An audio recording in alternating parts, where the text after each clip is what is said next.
Bonjour et bienvenue, vous êtes sur KWZ TV Lozère, votre petite chaîne lozérienne. Alors on va pas du tout parler de politique, on va parler d'humain, parce que c'est vraiment important je pense.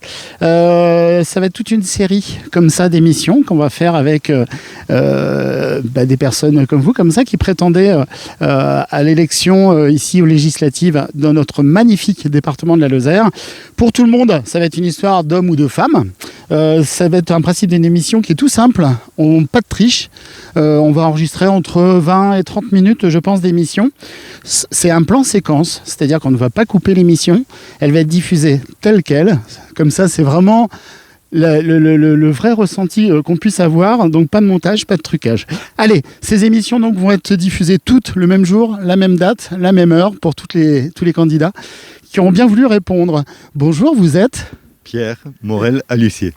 C'est original comme nom, ça. C'est un nom du Jura. Tous les Morel, M-O-R-L, sont issus de Saint-Claude, petite commune du Jura. Et on a ajouté un A démonstratif avec un accent. Et la particularité de chaque famille, et là il y avait des huissiers qui ouvraient les portes. Oui, c'est assez original. D'accord, ok, ça remonte... 300-400 ans. Ah oui, quand même. Il y a trop de Morel, donc il a fallu les distinguer. D'accord, ok. Eh bien écoutez, c'est super. Mais alors comment on arrive en Lozère du coup ? Parce que la famille maternelle, elle est de Lozère. Et elle est tellement de Lozère qu'elle multiplie les territoires entre la Margeride, l'Aubert, commune de l'Aubert, entre les Cévennes, Bédouès, Cocuures, et puis une partie de la famille sur les Gorges à Jonte, et moi-même sur le Nord-Lozère, à Fournel. Donc je suis un doux mélange de schiste, de calcaire, de granit et de basalte. Bon, et la vallée du Lot fait la liaison entre tout ce monde-là. Bien sûr, avec le grès. Vous voyez, il y a toutes les roches-mères en Lozère. C'est ce qui est écrit d'ailleurs sur le véhicule KWZ TV Lozère. On a mis les 4 quartiers, entre guillemets, de la Lozère et la vallée du Lot. Il ne faut pas l'oublier, cette vallée du Lot. Vous êtes, c'est indiscret de vous demander à peu près, vous êtes né quand ? Je suis né en 1958 et très exactement le 21 décembre 1958. C'était presque un cadeau de Noël pour les parents, ça ? Oui, c'est un cadeau de Noël, mais surtout le 21 décembre 1958, c'est la date juridique effective de la prise de fonction du général de Gaulle. D'accord. Donc je suis sous la 5e République. Le jour où la 5e tombe, il est possible que je tombe. Ben écoutez, on verra bien. Alors, le petit Pierre, alors vous êtes né où et ça s'est passé comment, tout ça, la famille, l'environnement, c'était quoi, c'était où ? L'environnement, c'était Strasbourg. En fait, mon grand-père, le professeur Lacoste, était enseignant au lycée Chaptal-Amande. On se déplace un peu, vous allez nous expliquer aussi pourquoi vous avez choisi ce lieu comme ça, ici les pompiers, Strasbourg, Chaptal-Amande. Alors donc on en était ? Mon grand-père était professeur de physique-chimie. Ouais. Et il a passé un doctorat. Et ce doctorat l'a amené à être professeur d'université. Et au sortir de la guerre, l'Alsace recherchait des enseignants. D'accord. Et donc il est parti à l'université de Strasbourg. Et il se trouve que mon grand-père paternel et maternel, et les deux grands-pères, étaient tous les deux professeurs d'université. L'un en maths, l'autre en physique. Et ça a créé la liaison entre mon père et ma mère. Ouais. Voilà, donc, et pour la petite histoire, je suis le petit-fils du professeur Lacoste, donc enseignant ici à Mende, qui a été le plus grand spécialiste des tremblements de terre dans le monde entier. Il a circulé partout. On avance ? On se promène en même temps ? C'est déjà vieux, mais ça a été une personnalité importante.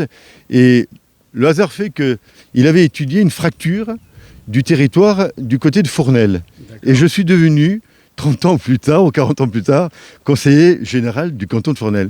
Comme quoi, hein ? Curieux, hein ? C'est curieux. Et alors, du coup, toute votre jeunesse, ça s'est passé où ? Enfin, l'enfance ? Oh, l'enfance, elle s'est passée sur plusieurs villes au gré des mutations de mon père qui était enseignant. Puis ensuite, il a été dans l'administration des lycées.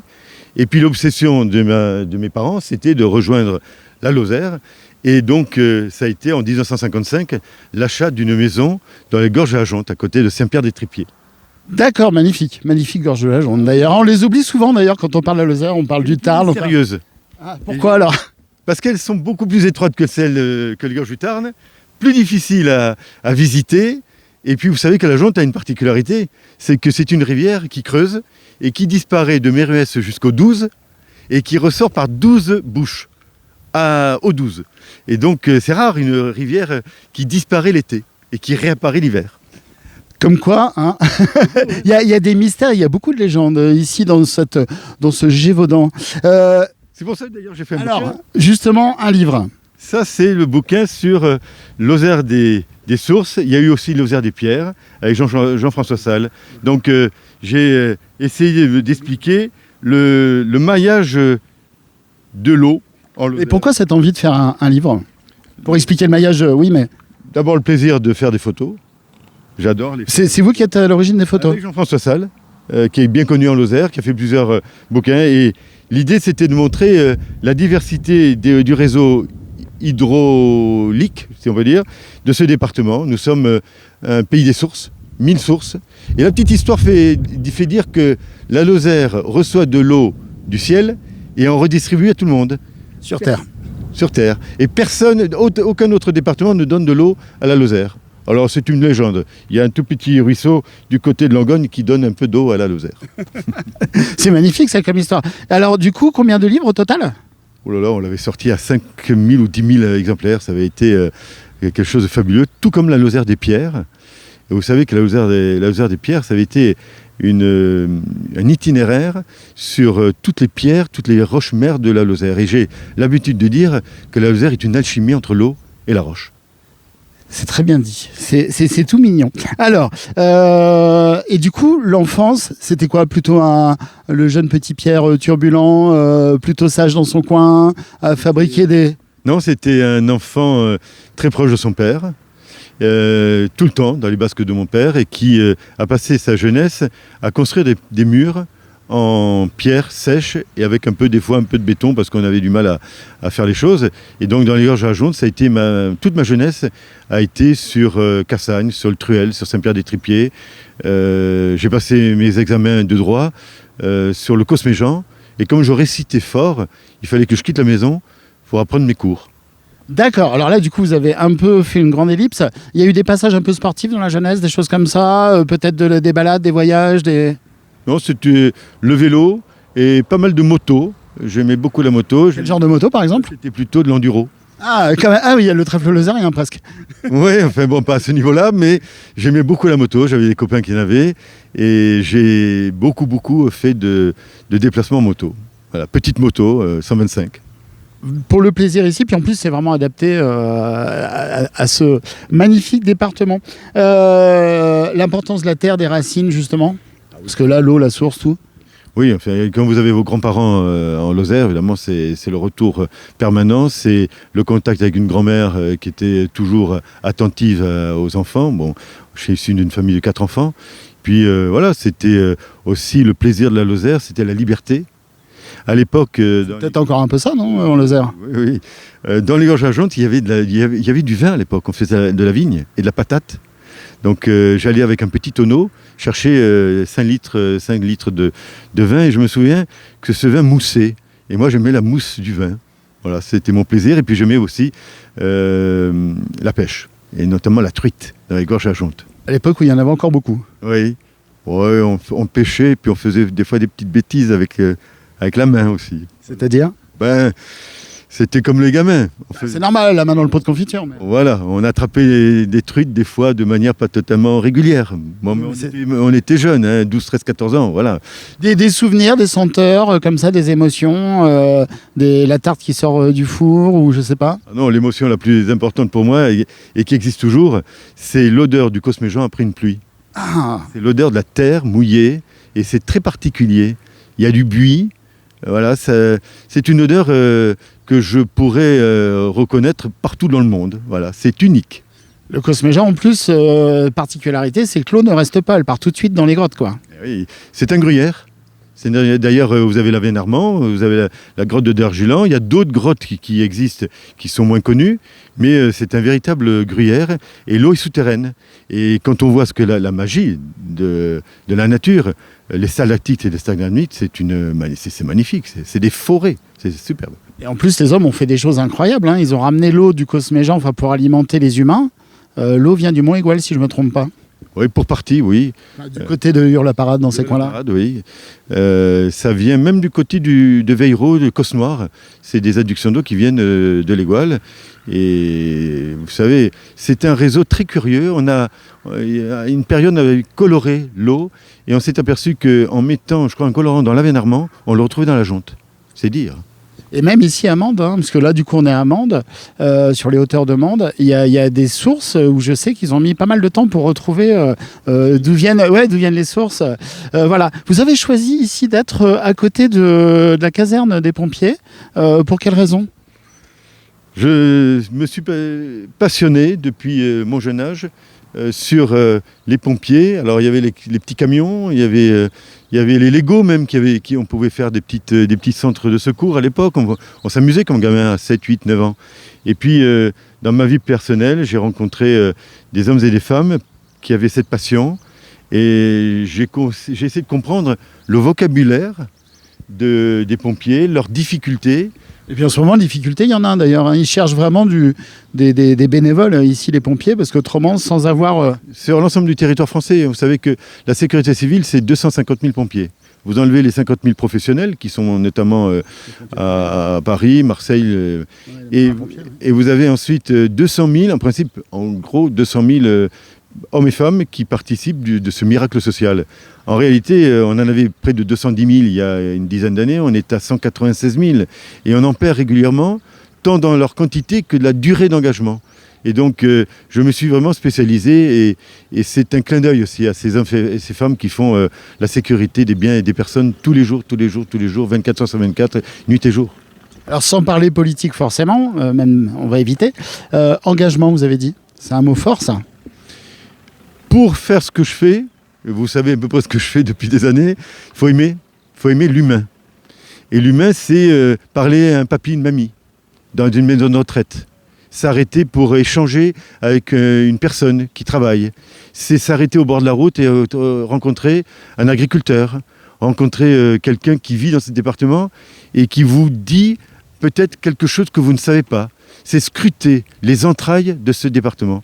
C'est ma passion. Et comment on peut scruter justement par passion les entrailles de ce département au passé si riche? C'est en allant à la rencontre des gens, en dansant avec eux, en mangeant avec eux. C'est important quand même ce côté épicurien. C'est les repas, les fêtes de village. C'est le brise-pied, cette danse très particulière qui est en Lozère. Que vous maîtrisez? C'est le brise-pied aujourd'hui est pratiquement devenu la danse de Pierre Morel ou du député, pour être clair. Ou de Pierrot, non? Ou le Pierrot. Je me suis arrêté un jour en lisière du Cosméjean, vers 22h. Les jeunes m'ont vu et ils m'ont appelé. Viens danser avec nous. Voilà, ça montre une intégration et puis ça transcende de tous les idéaux politiques. Et ça permet d'avoir une relation humaine très riche. Il y a une autre relation humaine très riche aussi ici en Occitanie, le langage. Oui, alors il y a le patois.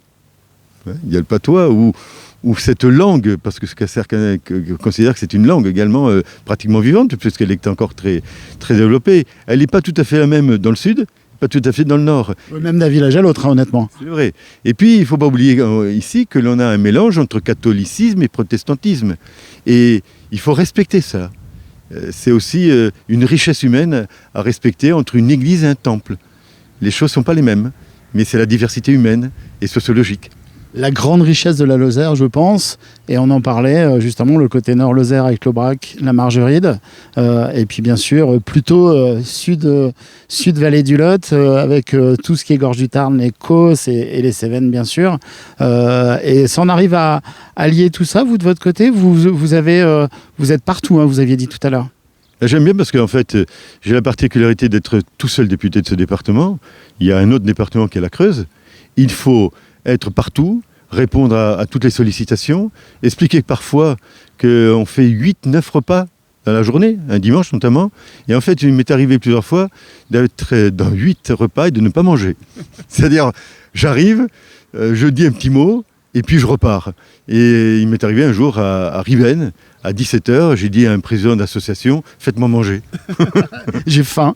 Bon, on a un peu survolé là, tout à l'heure le parcours du coup scolaire, enfin les études. Ça s'est passé comment tout ça? Ça a été un parcours dans les collèges publics, dans des lycées publics. À quel endroit? J'ai été à Carmaux dans le Tarn, j'ai été à Villefranche-Rouergue, j'ai été à Toulouse, à Pierre-de-Fermat. Et puis ensuite, je suis parti sur Marseille, où j'ai fait mes 2 premières années de droit.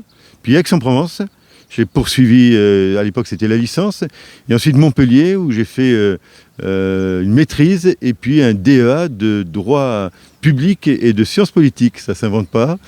Et puis ensuite j'ai voulu devenir, alors j'ai fait deux choses, j'ai fait une formation notariale et j'ai le certificat d'études de notaire, et puis j'ai fait une formation d'avocat et j'ai eu la chance d'épouser ce qui a été pour moi une reconnaissance importante, la robe noire de l'avocat, c'était pour moi fondamental.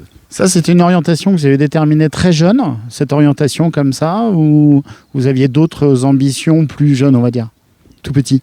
Je sais que mes parents me disent qu'à l'âge de 16, 17, 18 ans, je disais « je servirai un jour mon pays ». Alors ça, c'était assez récurrent chez moi, mais je ne justifiais pas par soit un mandat politique ou autre, mais servir le pays. Et voilà, et puis ça s'est traduit à la fois dans une activité juridique dans un premier temps, puis dans une activité d'élu local. Je rêvais d'être maire, et notamment maire d'une petite commune. J'ai été exaucé, je l'ai été longtemps. Je me suis... Alors, maire de quelle commune? Maire de Fournel, une commune de 360 habitants. Et je me suis vraiment régalé au sens le plus noble du terme. Alors, je refais une petite ellipse. Maire, mais père aussi, non? Combien d'enfants? J'ai un enfant et j'ai une petite fille qui est née il y a 22 mois. Et c'est un plaisir absolu. Voilà. Un nouveau soleil est arrivé, je suppose. Vu la banane. C'est un grand soleil. Eh bien, très bien.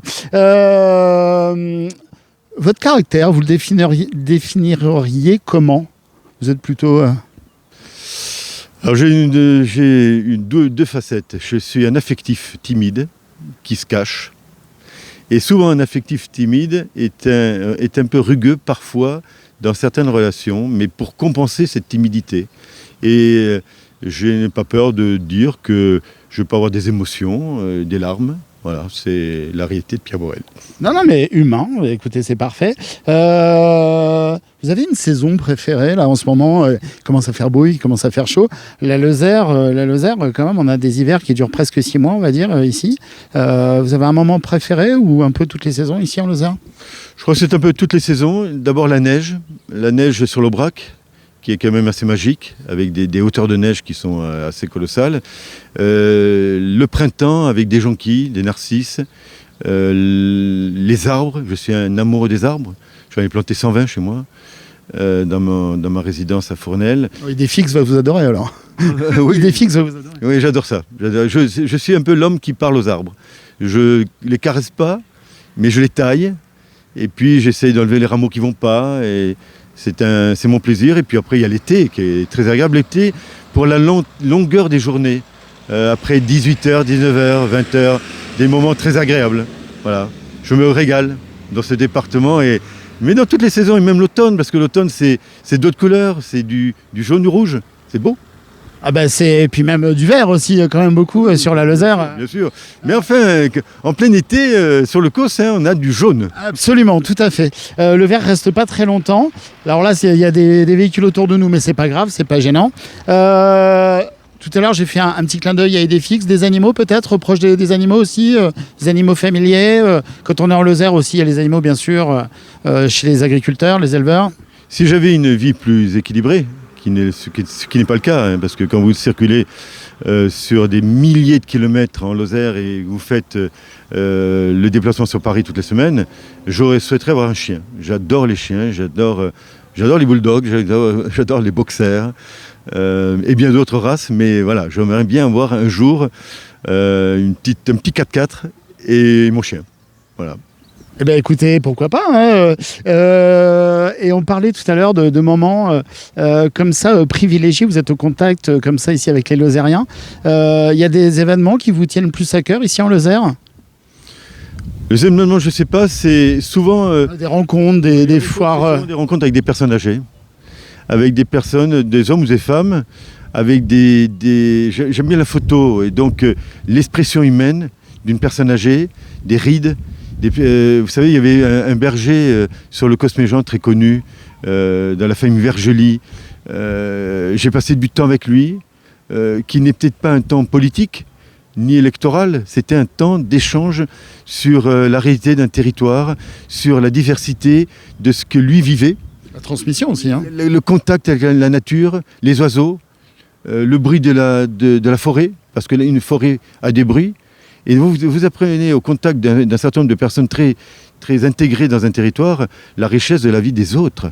Et c'est peut-être ça ce qui me donne envie de continuer en permanence de m'occuper d'un département rural. C'est la diversité humaine et les expériences des uns et des autres. Ça me passionne, ça.